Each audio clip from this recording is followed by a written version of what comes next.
আমরা ডিউটিতে এসে হঠাৎ করে দেখতে পেলাম যে থানার কোয়ার্টারের মধ্যে আগুন লেগেছে।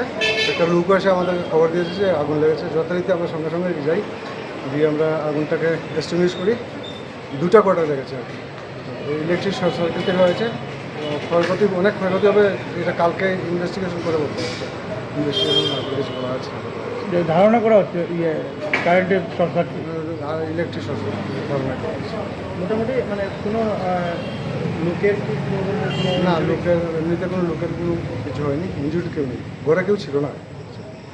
আনুমানিক মানে কত টাকা ক্ষয়ক্ষতি হতে পারে আপনার মতে? আনুমানিক কত টাকা ক্ষয়ক্ষতি হতে পারে? 15 থেকে 20 লাখ টাকা হবেই, আরও বেশি হতে পারে, কারণ ওদের ঘরে অনেক জুয়েলারি ছিল, ওইগুলো তো বলতে পারছি না। বর্তমানে আগুন তো নিয়ন্ত্রণ, এখন আগুন নিভে গেছে, আমরা জাস্ট নিভে আসলাম।